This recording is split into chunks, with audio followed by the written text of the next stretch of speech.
Hello बच्चों, 16 दिन 16 अध्याय में आज 5वां दिन में आप सबका स्वागत है। आज हम 5वां अध्याय अनुपात और समानुपात के बारे में पढ़ेंगे। तो इसमें सबसे पहले हम पढ़ते हैं अनुपात के बारे में कि अनुपात होता क्या है। तो हम लोग देखते हैं कि साधारण रूप से बोलचाल की भाषा में अनुपात मतलब क्या, इसको करते हैं बटे के रूप में करते हैं। जैसे कोई संख्या हम इसको लिखते हैं अनुपात के रूप में, तो 2 अनुपात जैसे हम इसको लिखते हैं 3। तो इस 2 अनुपात 3 का वास्तव में मतलब होता है हमारा 2/3। तो इस प्रकार से इसको लिखा जाता है अनुपात को।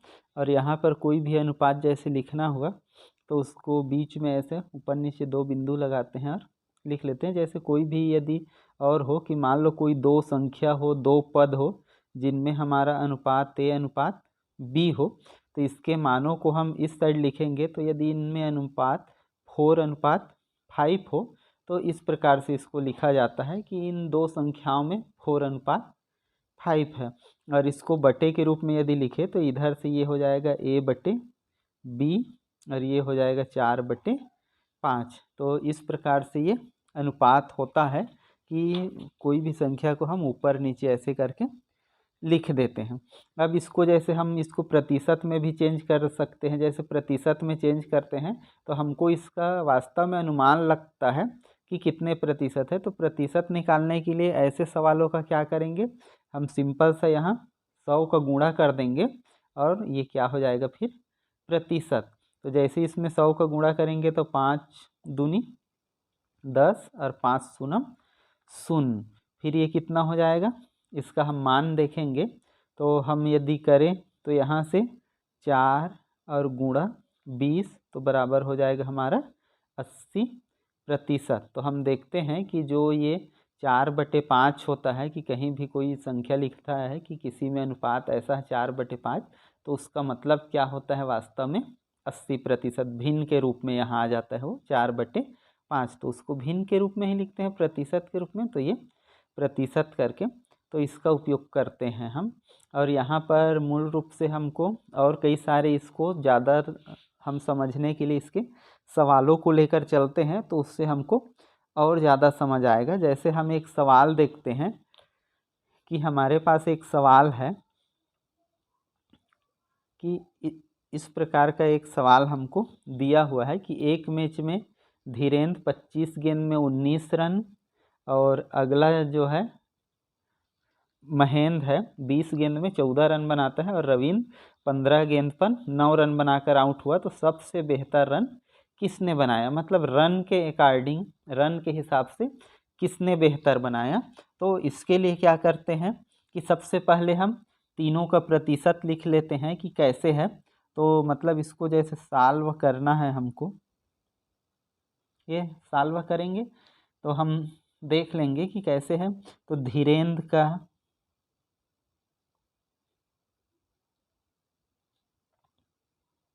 के बाल और रन का औसत अनुपात,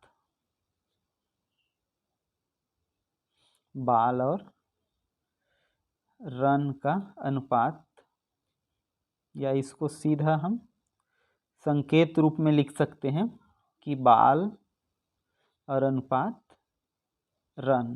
तो ये बराबर कितना हो जाएगा 19, नहीं, रन और बाल का उसका बेहतर रन निकालना है। तो रन ऊपर में आएगा, बाल नीचे में आएगा। तो यहाँ पर क्या हो जाएगा रन और बाल। तो रन है ये 19 और कितने गेंद में बनाया ये 25 गेंदों में। तो अब ये 25 को क्या करेंगे हम प्रतिशत में बदल लेंगे। तो प्रतिशत में बदलने के लिए इसमें यहाँ क्या कर देंगे हम 100 का गुणा अगले लाइन में करते हैं। ये अनुपात हुआ एक बार, या एक बार हम यहाँ पर ऐसे लिख लेते हैं 19 और अनुपात 25। तो 19:25 फिर कितना लिख लेंगे 19/25। अब यहाँ से हम ये 100 का गुणा करेंगे तो हम देखेंगे 25 एकम 25 और 25 चौक हो जाएगा 100। तो यहाँ से हो जाएगा ये 19 गुणा 4 बराबर, तो 19 चौके कितना होता है 76। प्रतिशत, अर्थात इसका जिसको हम सामान्य बोलचाल की भाषा में स्ट्राइक रेट बोलते हैं, तो इसका रन बनाने का जो औसत है या स्ट्राइक रेट बोलते हैं वो है 76%। अब इसी प्रकार से हम क्या करते हैं, दूसरे का देखते हैं कि महेंद्र ने कितने बनाया, ये 20 गेंद में 14 रन। तो महेंद्र के लिए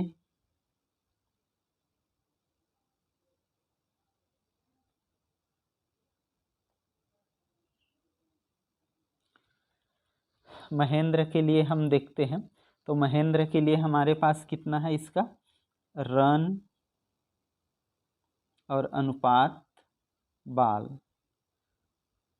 तो इक्वल टू ये हो जाएगा, इसका है 14 रन बनाता है 20 गेंदों में। तो इसलिए यहाँ पर क्या हो जाएगा, इसको यहीं आगे बढ़ा के हम लिख देते हैं कि 14 और बटे 20 और गुणा हो जाएगा तुम्हारा 100 का, और यहाँ पर आ जाएगा ये प्रतिशत।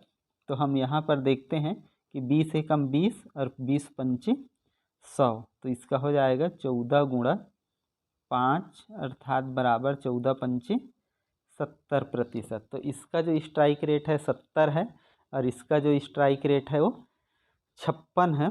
तो अब हम इसके बाद देखेंगे हम रविंद्र का कि रविंद्र ने कितने बनाए थे, 15 गेंदों पर ये बनाया था 9 रन। तो 15 गेंद पर 9 रन बनाया है, तो हम उसका औसत देख लेते हैं कि उसका स्ट्राइक रेट देख लेते हैं कि कितना है। ये रविंद्र के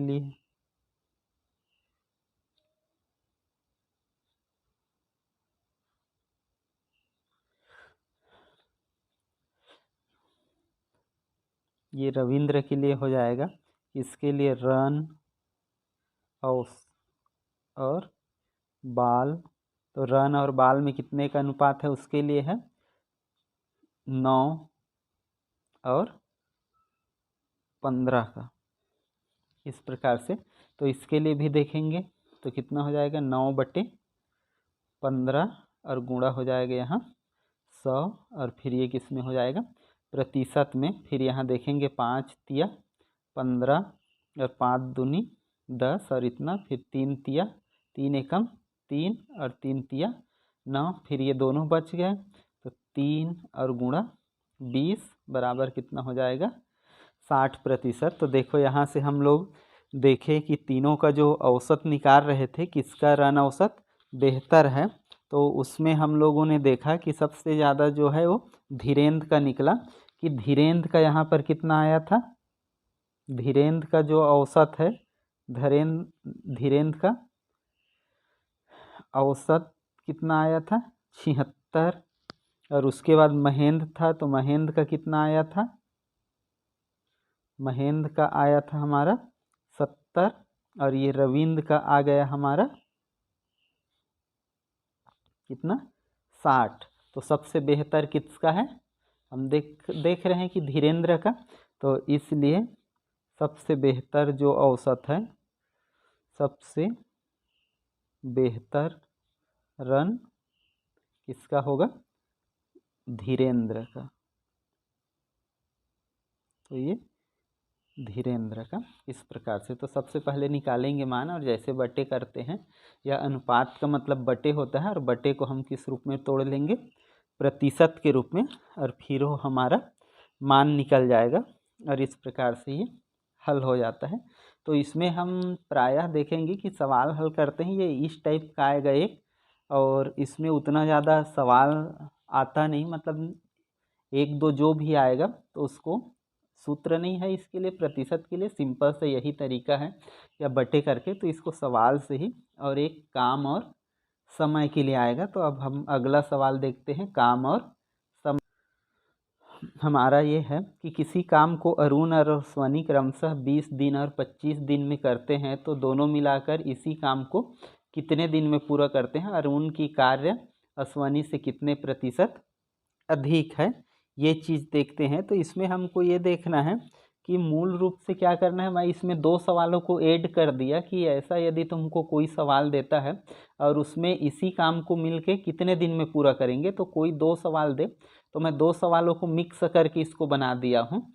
ये पर्टिकुलर इसमें बुक में देखोगे तो ये काम नहीं रहेगा कि कितने दिन में करते हैं, तो मैं तुमको एक ही सवाल बताने के लिए 2 सवालों को मिक्स किया हूँ कि कैसे हम कोई भी आदमी का अलग अलग काम दिया रहे तो दोनों एक दिन में कैसे पूरा करते हैं उसको बताऊंगा, और कितने प्रतिशत अधिक है या कम है ऐसे करके बोलेगा तो क्या करते हैं उसके लिए बताऊंगा। तो यहाँ पर हम सबसे पहले साल्व लिख देते हैं, साल्व कर रहे हैं। इसके बाद हम लोग देखते हैं कि जो भी है कि किसी काम को अरुण ने कितने दिन किया, तो अरुण जो है,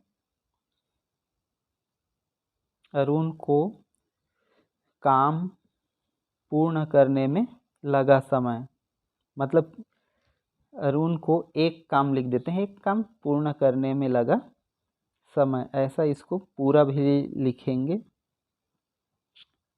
कितना दिन लगता है इसको? 20 दिन अरुण को। तो इसलिए क्या हो जाएगा, अरुण का, यही मेन है, इसमें लिखना ही मेन है,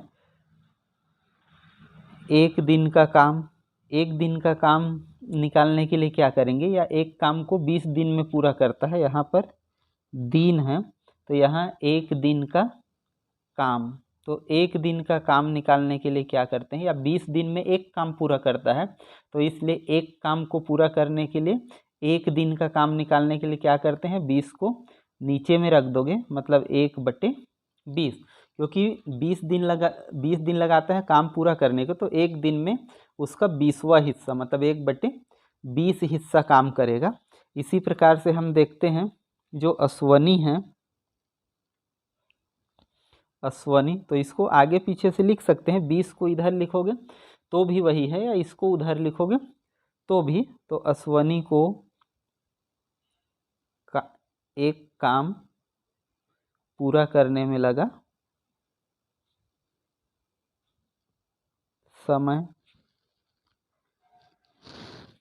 कितना दिन लगता है इसको, 25 दिन। अब यहाँ से देखेंगे हम कि इसलिए अश्वनी का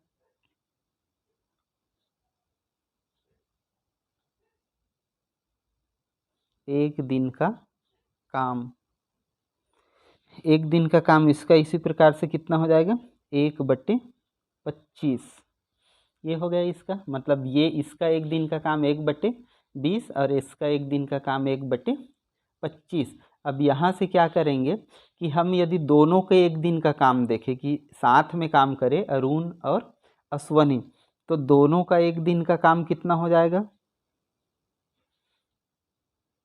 दोनों का एक दिन का काम हो जाएगा,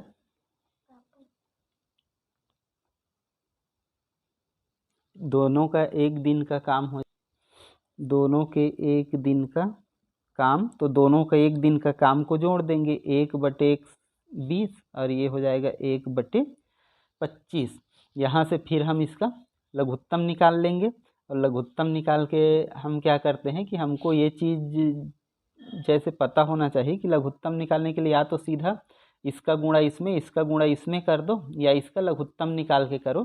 तो यदि तुमको बन जाता है लघुत्तम वाला तो लघुत्तम से करो, लेकिन यदि जिसको नहीं बनता तो वो सिंपल से गुणा वाले का उपयोग करे, जैसे 25 का गुणा 20 में तो 25 दूनी 50 हुआ, और ये 0 का 0, ये सबसे बेहतर है। इसमें गुणा भले बड़ा आता है लेकिन गलती होने का गुंजाइश नहीं है। तो तुमको यदि बन जाता है, जैसे इसमें 5 5 दोनों में है, फिर इसमें 5 चौक 20 है तो 4 का गुणा इधर करेंगे, इसमें 5 पंचे 25, 5 के अलावा 5 है तो इधर करेंगे, तो इस प्रकार से, तो इसमें ऐसे गुणा करो। तो ये सबके लिए सही है कि जो कम जानता है, जो कमज़ोर है उनके लिए भी। तो फिर 25 का गुणा 25 एकम 25 और 20 एकम 20। अब यहाँ से हम देखते हैं 20 और 25 कितना हो जाएगा, 45, और 45 बते कितना हो जाएगा 500, तो 5 निया 45 और 5 दहम 50, तो अर्थात इसका मान हो जाएगा हमारा 9/100। तो इस प्रकार से देखते हैं कि जैसे इसका मान हुआ 9/100, तो इसको जैसे हम एक दिन का काम इतना है तो इसको इसलिए उल्टा कर देते हैं, इसलिए काम को पूर्ण करने में लगा समय। पूर्ण करने में लगा समय कितना हो जाएगा? 100/9 दिन, मतलब इतना दिन लगेगा उसको, 100/9 दिन। और इसको हम लोग दिन में लिखते हैं, तो दिन में लिखने के लिए क्या करते हैं, इसको सही से भाग देते हैं, जैसे 9 11 99, और जितना बचा उसको ऊपर में और फिर जितना है नीचे में, अर्थात 11 दिन और 1/9 दिन, मतलब 11 दिन पूरा लगा और उसके बाद 1/9वां हिस्सा उसका लगेगा। तो इस प्रकार से ये दोनों का काम करने का मतलब एक साथ काम करेंगे तो 11 दिन और कुछ समय में ये काम पूरा हो जाएगा। और इसके बाद इसका दूसरा है कि अरुण की जो क्षमता है या इसका कार्य करने का, अरुण की कार्य क्षमता इससे कितना प्रतिशत अधिक है।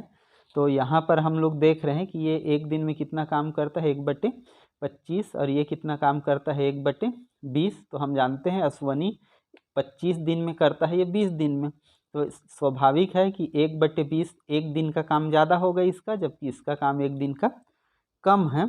तो अश्वनी से कितने प्रतिशत अधिक है अरुण की कार्य क्षमता, तो अधिक वाले के लिए करेंगे तो अधिक का भाग देंगे, मतलब अरुण जितने दिन में करता है उसके मान का भाग देंगे हम नीचे में। तो इसको अब हम यहाँ देखते हैं हम कि उन दोनों के काम का जो अंतर है वो कितना होता है। तो यहाँ पर देखें कि जो अरुण है उसका काम है 1/20 और उसके अश्वनी का काम है 1/25। तो यहाँ पर अरुण का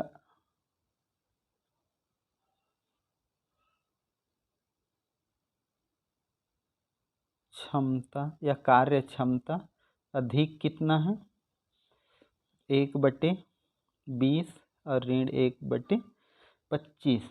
तो यहाँ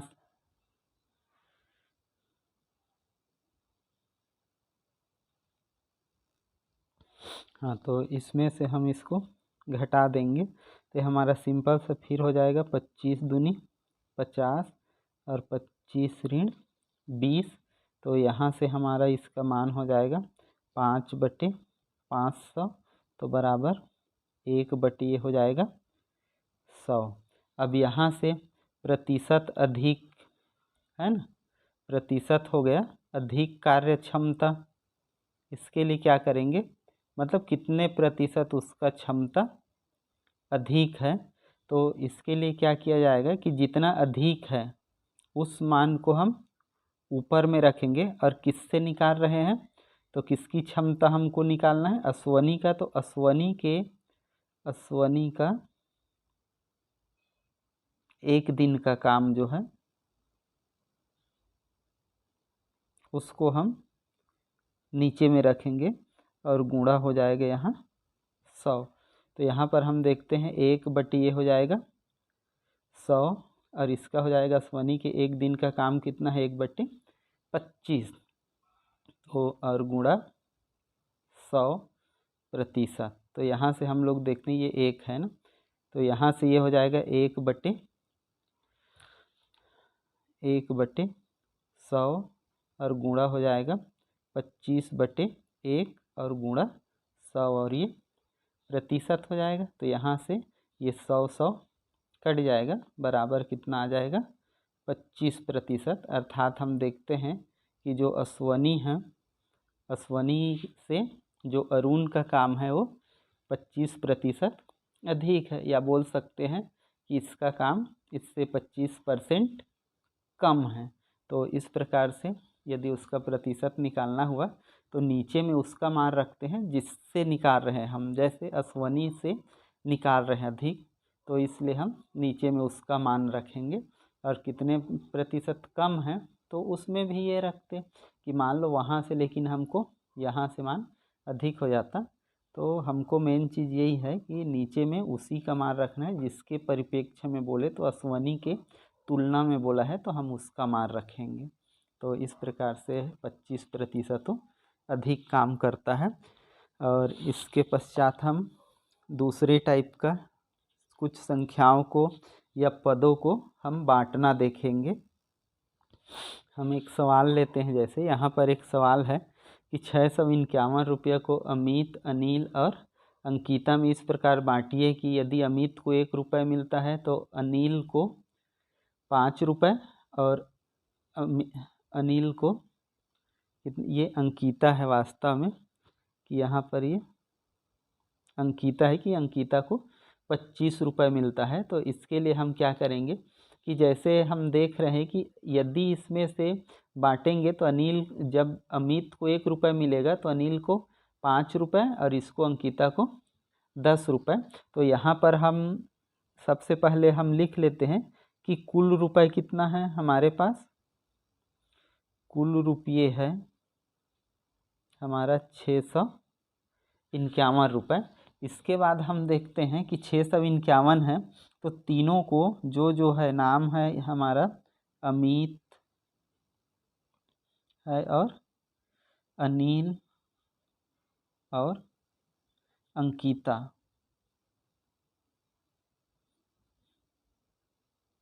के हिस्से का अनुपात।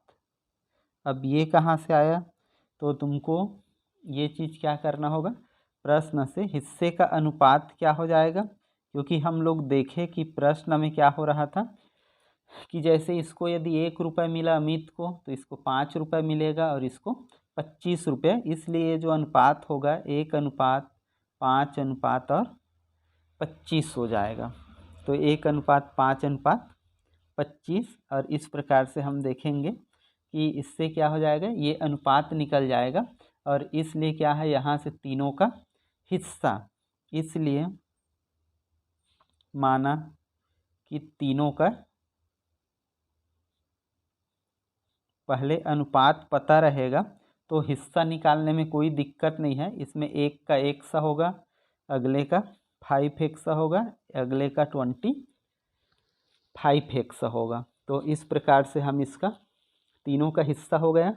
तो कुल हिस्सा, इसलिए हम जानते हैं कुल रुपये कितना है, इसलिए कुल रुपये हमारे पास है 651 रुपये। तो इन तीनों को जोड़ देंगे, x प्लस और 5x plus 25x equal to 651। अब यहाँ से देखते हैं ये तीनों में 25, 30 और ये कितना हो जाएगा 31, 100 बराबर 651 और इसको फिर 100 बराबर करेंगे तो 651 बटे हो जाएगा हमारा 31 और यहाँ से फिर इसको कटा देंगे हम, तो कितना हो जाएगा 31 और 31 दूनी 62 और इसमें एक बचा तो ये 21, अर्थात x का मान आ जाएगा हमारा 21। तो इस 21 से क्या करेंगे, हम तीनों का हिस्सा निकाल लेते हैं, क्योंकि तीनों में कैसे कैसे हिस्सा है, एक का 5, एक का 1 और एक का 25। तो 1 अमित का है, 5 अनिल का है और 25 किसका है, अंकिता का। तो यहाँ से हम उनका हिस्सा निकाल लेते हैं। जैसे अमित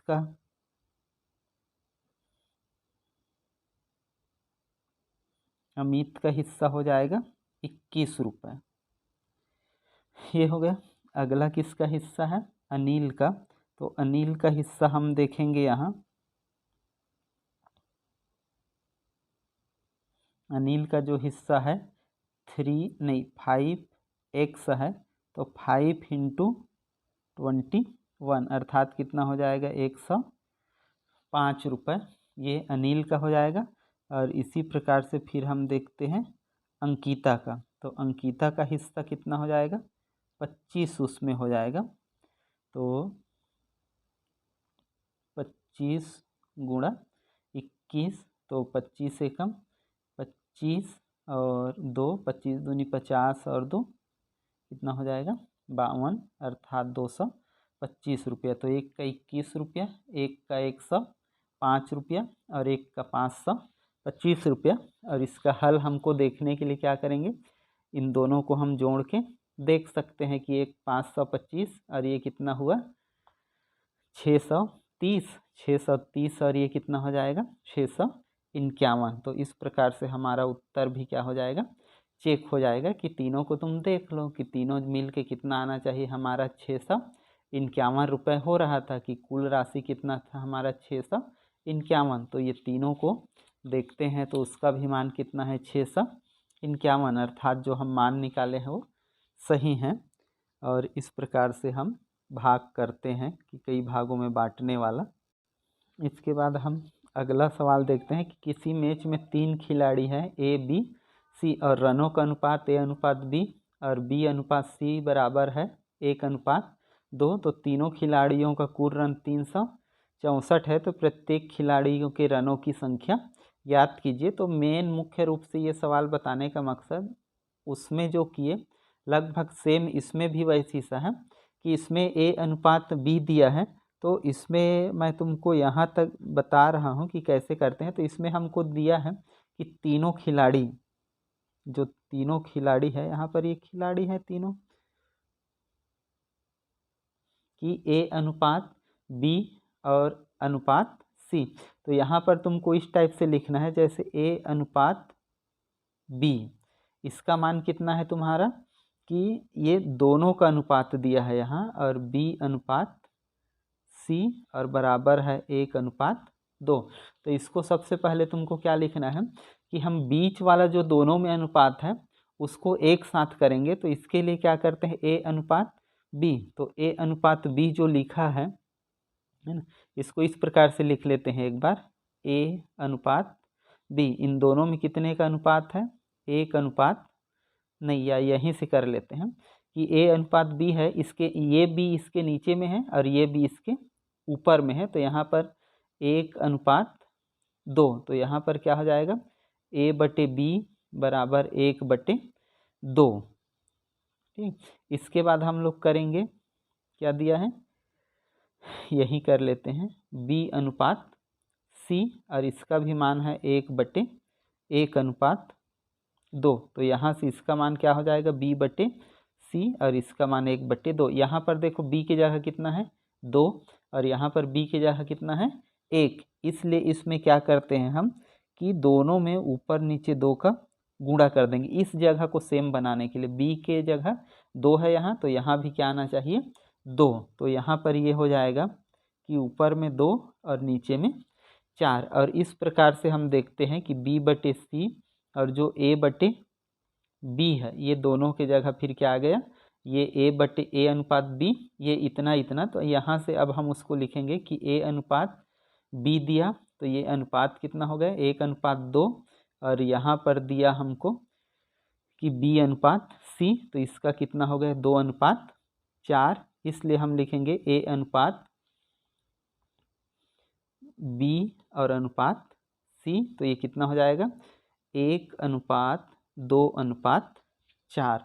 तो इसका 1:2:4। और इस प्रकार से हम देखते हैं कि इन तीनों में अनुपात आ गया। तो हम इसलिए यहाँ पर मान लेते हैं, माना तीनों का रन। और तीनों का रन जैसे देखेंगे तो तीनों का रन क्रमशः क्या चीज़ हो जाएगा कि 1 में 100 और फिर इसके बाद क्या हो जाएगा 2 में 100 और 4 में 100। और इसके बाद हम इसका गुणा कर देंगे जैसे करते हैं। इसलिए कुल रन, तो कुल रन हो जाएगा x + 2x + 4x और इक्वल टू इसका कुल रन कितना दिया हुआ है 364। और इस प्रकार से हम देखते हैं कि इसमें भाग दे देंगे 4 2 6 1 7x बराबर 364। तो यहाँ x बराबर कितना आ जाएगा 364/7। तो 7 पंचे 35 और 7 दूनी 14, अर्थात x का मान आ जाएगा हमारा 52। तो 1 में जैसे इसका मान जो x है तो इसका मान 52 हो जाएगा, इसका मान 52 दूनी और इसका मान 52 चौक। तो उसका मान यहाँ से आप निकाल सकते हैं कि A का मान और B का मान और इसी प्रकार से C का मान। तो इस प्रकार से हम देखेंगे कि ये सवाल क्या हो जाएगा कि 52 दूनी 104 और 52 चौक 208। तो इसका मान क्रमशः इसका मान आ जाएगा 52, इसका मान 104 और इसका मान कितना आ जाएगा 208। तो ये काम तुम कर लेना यहाँ से। तो इस प्रकार से ये हल हो जाएगा। तो ऐसे अनुपात वाले में तुमको जितना भी अनुपात दिया रहे, यदि उसका मान निकालते हैं तो उसको क्या करना है, तुमको इस प्रकार से मानना है कि जो भी x और उसी में x करके मान लेना है, फिर उसको जोड़ के जो भी मान हमको दिया रहेगा उसके साथ कर दोगे और वो सॉल्व हो जाएगा। तो इस प्रकार से हम कोई भी संख्या को ऐसा करके हम बांट सकते हैं या उसके रूप में लिख सकते हैं, और इस प्रकार से अनुपात हमारा समाप्त होता है। आगे अब हम समानुपात के बारे में पढ़ते हैं।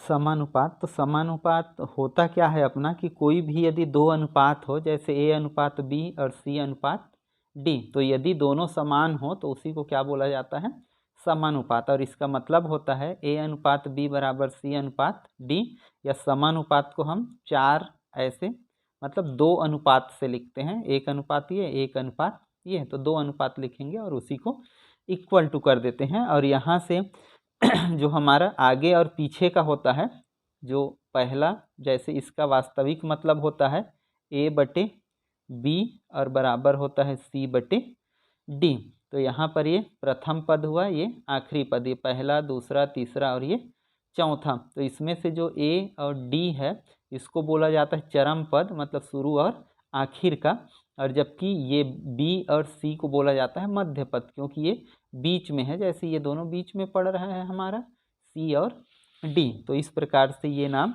दिया जाता है। इसको कोई भी रूप में कोई भी संख्या दिया हो तो उस रूप में हम करते हैं, और इसको सिंपल से ऐसे बटे कर लेते हैं, जैसे यहाँ पर ऐसे करके कोई भी संख्या हमको दिया रहे, मतलब जितना भी दिया रहे 3 और ये 6, तो इसको आगे करके हम लोग क्या कर लेंगे 2/4, या यहाँ पर x दिया रहा और x का मान तुमको पूछता है कि क्या है, तो 2/4 और इक्वल टू हो जाएगा हमारा 3/6x, और यहाँ से इसका तिर्यक गुणा कर लेंगे, जैसे 6 दूनी 12, ये 12x और 4 तिया 12, तो ये 12 और 12 कट जाएगा दोनों तरफ से, और हमारा क्या बच जाएगा x इक्वल टू 1।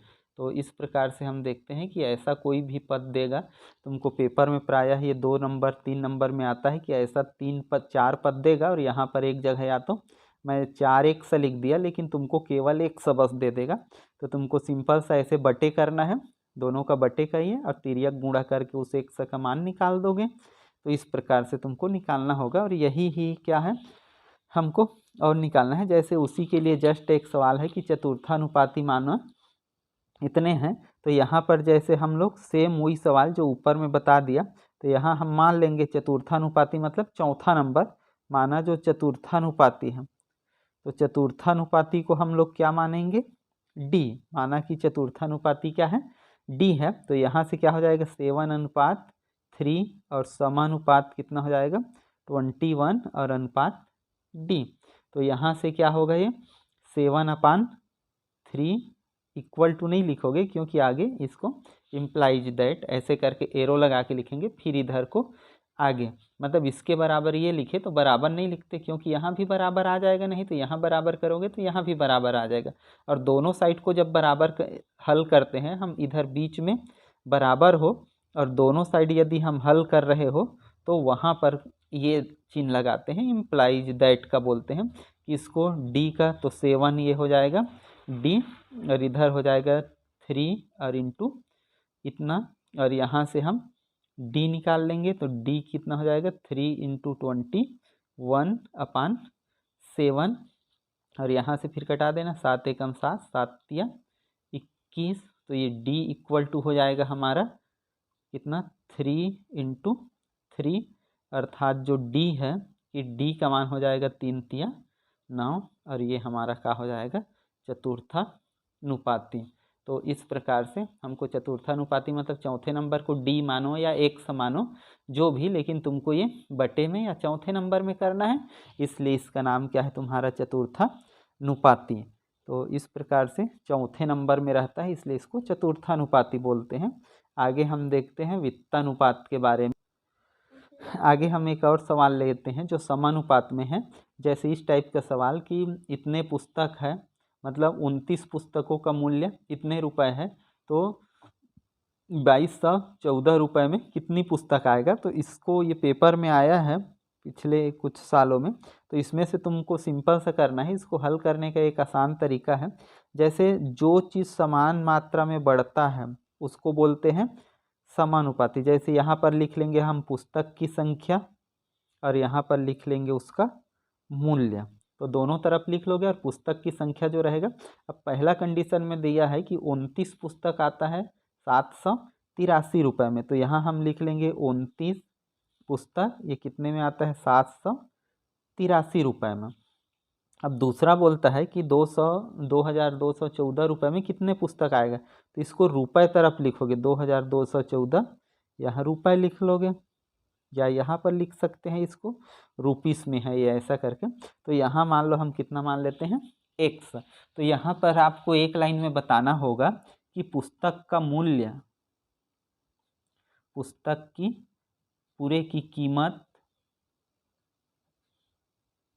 जो है और पुस्तक की संख्या जो ये दोनों हैं ये समानुपाती है। क्योंकि जितना समानुपाती है मतलब जितना ज़्यादा पैसा होगा पुस्तक हमारे पास उतना ज़्यादा आएगा। यदि 1000 में एक पुस्तक आता है, 2000 में 2 आएगा, 3000 में 3, और ये बढ़ते रहेगा। अर्थात हमको इसको उसी के अनुपात में बटे कर देना है, या तो ऊपर का बटे में या इसके बटे में, या इसको इसके बटे में इसको इसके बटे में। तो दोनों तरफ से सही आएगा। 29 बटे हम इसको कर देंगे 100 और इसको 783 बटे कर देंगे हम 2214। फिर इसका हम तिर्यक गुणा कर लेते हैं, या जैसा भी 800 या 100, ये सामने में मैं लिख दिया 100 वाला है इसको करके, और इधर हो जाएगा हमारा 29 गुणा 2214। तो 100 बराबर कितना हो जाएगा 29 गुणा 2100 इतना, और बटे हो जाएगा 783। तो यहाँ से हम देखते हैं ये जैसे है तो 7 या 21 के रूप में ये कट जाएगा, लगभग 7 या 21 कुछ या जो भी इसका हो जाएगा 29 9 7। इसको फिर हम कटा लेते हैं, इसको ये 29 एकम 29 29 ये दूनी, तो 29 दूनी हमारा होता है 68। तो 68 में से इसमें बचा फिर से ये कट जाएगा 70। तो इस प्रकार से हम देखते हैं कि ये 27 बार में कट जाएगा। फिर यहाँ 3 से इसको कटा सकते हो, 3 निया 27, फिर 3 सत्ते 21, 11 बचा तो 3 तिया 9, 2 बचा तो 3 अट्ठे 24। फिर ये 9 से कट जाएगा, 9 एकम 9, ये 9 अट्ठे 72, 1 बचा तो 9 दूनी 18। अर्थात हमारे पास इसके लिए कितना पुस्तक आएगा 82 पुस्तक।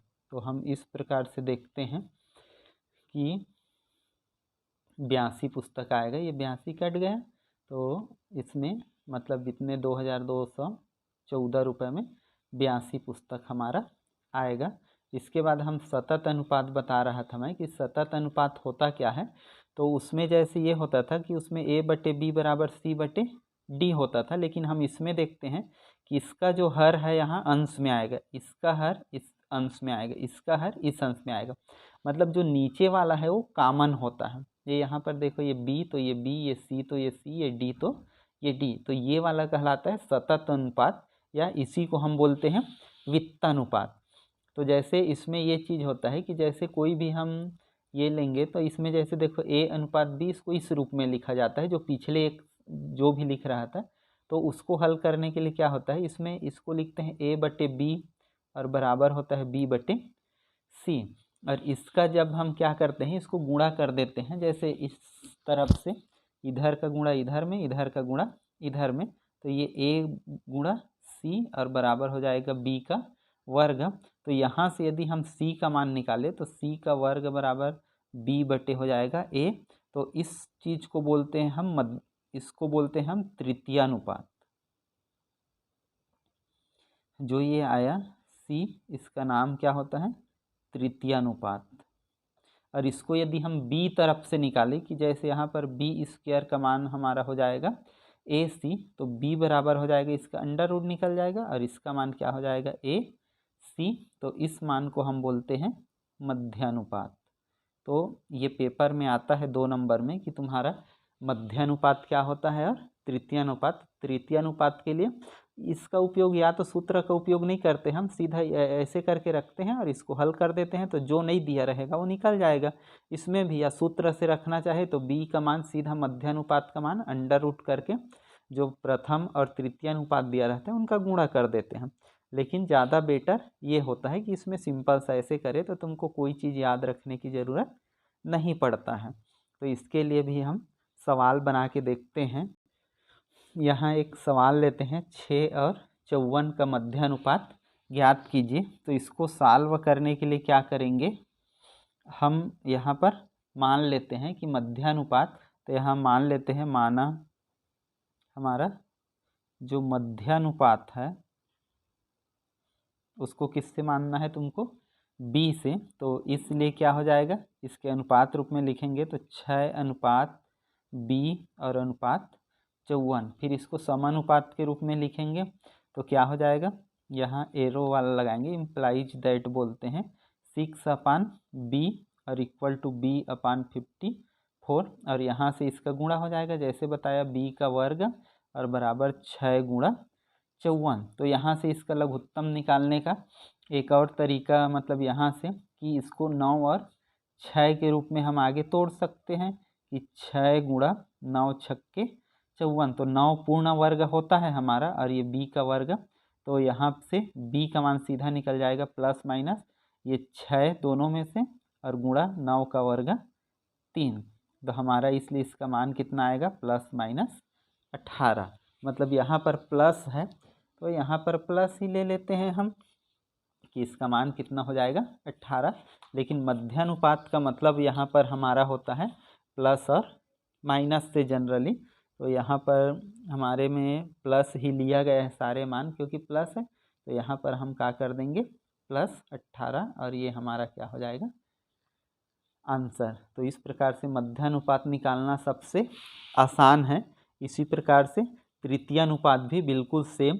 तो तृतीयानुपात में हमको क्या करना है कि इसमें भी बिल्कुल वही चीज़ें हमको अपनाना है। सालवा जैसे माना हम मान लेंगे कि माना जो तृतीयानुपात है,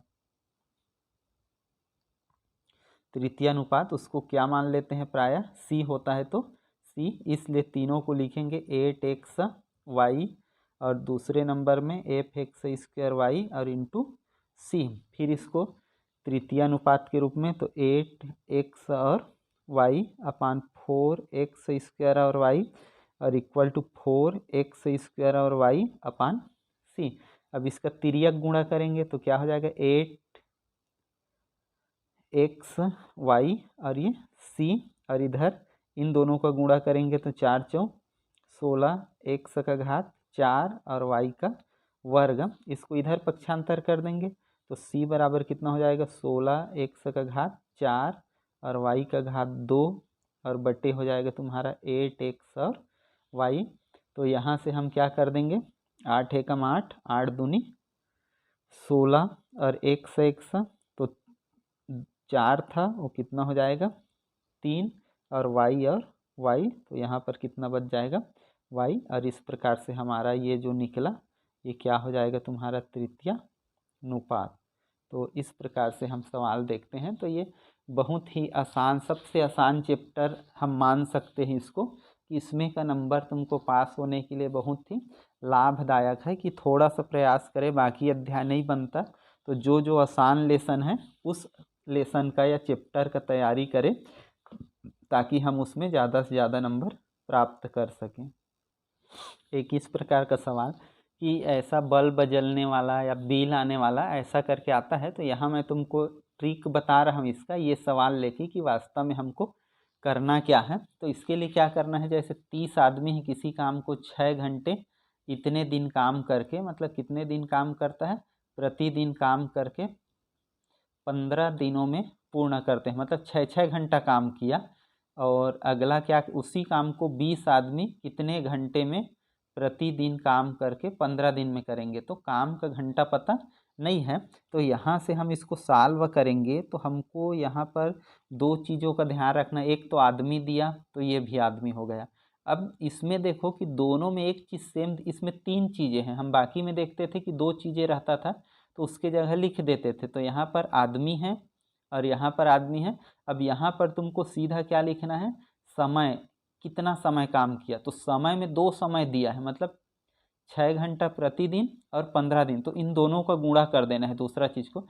इसमें पूछा है कितने घंटे, तो कितने घंटे को का मान लेंगे, माना कि 100 घंटे। तो यहाँ पर जो सवाल है उसको बहुत ही शॉर्टकट तरीके से मैं बताता हूँ कि यहाँ पर हम लोग सीधा क्या लिख लेते हैं, आदमी, है ना, और यहाँ पर लिख लेते हैं काम के घंटे। बिल्कुल शॉर्टकट में बता रहा हूँ इसको। मतलब शॉर्टकट में बताने का रीज़न ये है कि जैसे कभी कभी हमको दिक्कत होता है तो वो दिक्कत मत हो। तो आदमी जैसे कितने रहते हैं, 30। काम के घंटे कैसे हैं, टोटल काम के घंटे 15 दिन तक कितने कितने घंटे करते हैं, 6 घंटे, इसलिए टोटल कितने घंटे हो गए, 90 घंटे। अब दूसरा चीज़ है, दूसरे लोग कितने लोग हैं, 20 लोग। अब 20 लोगों में बोलता है कि इसको भी कितने दिन तक काम करना है, 15 दिन तक, लेकिन घंटे पता नहीं है, इसलिए क्या हो जाएगा ये एक्स। तो ये इक्वल टू हो जाएगा 15x। तो देखो आदमी रहेगा और काम के घंटे। तो यहाँ पर क्या करेंगे, 15 ही दिन में हो रहा है तो इसको क्या करेंगे, हमको सबसे पहले ये देखना है कि जितने ज़्यादा आदमी रहेंगे काम के घंटे अधिक होगा कि ज़्यादा होगा। तो यहाँ पर थोड़ा ये उल्टा सा होगा कि जैसे 30 आदमी है तो कितने घंटे लग रहा है, 90 घंटे। अब 20 आदमी है तो 90 से क्या लगेगा, इसको ज़्यादा लगेगा। मतलब आदमी कम ज़्यादा है तो समय कम लगेगा और आदमी कम है तो समय ज़्यादा लगेगा। अर्थात एक ज़्यादा रहेगा तो दूसरा कम हो रहा है, जबकि दूसरा ज़्यादा है तो उसके अपोजिट जो काम के घंटे हैं वो अधिक हो रहा है। अर्थात यहाँ हम बता देंगे, यहाँ बताना ज़रूरी है ना, उसके बाद ही लिखोगे आदमी और काम पूरा करने के घंटे, काम पूर्ण करने के